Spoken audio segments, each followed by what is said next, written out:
lion. In a display of his extraordinary strength, Samson tore the lion apart with his bare hands, a feat that astounded all who witnessed it. Sometime later, as Samson returned to Timnah for his wedding, he passed by the carcass of the lion and found that bees had created a hive inside it, producing honey.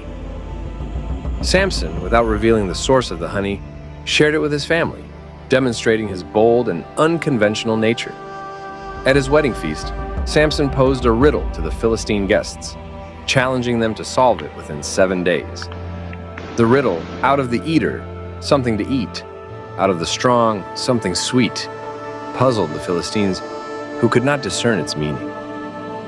Desperate for an answer, the Philistine guests pressured Samson's wife to discover the riddle's solution. She pleaded with Samson until he relented and revealed the answer to her.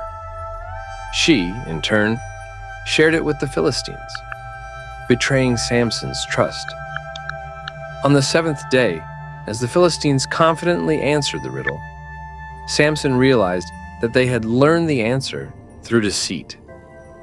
Consumed with anger, he left the feast and traveled to Ashkelon, where he took the lives of 30 men and took their garments to fulfill his promise of a prize. This incident marked the beginning of Samson's conflict with the Philistines, foreshadowing the struggles and battles that would define his life. At another time, Samson visited his wife, but his hopes were dashed when he realized that she had been given to another man. In a bold act of revenge, Samson captured 300 foxes, tied them together in pairs, and set their tails ablaze, unleashing them into the Philistine fields, which were soon engulfed in flames. The Philistines, in their fury, retaliated by taking the lives of Samson's wife and her father. Consumed by grief and rage, Samson waged a one-man war against the Philistines, striking them down with unmatched ferocity. Seeking refuge in a cave at the Rock of Etam, Samson found himself surrounded by Philistine soldiers. The men of Judah, fearing the Philistines' reprisal, urged Samson to surrender. Reluctantly, Samson agreed, but only if they promised not to harm him. As the Philistines closed in, the Spirit of the Lord came upon Samson, filling him with renewed strength.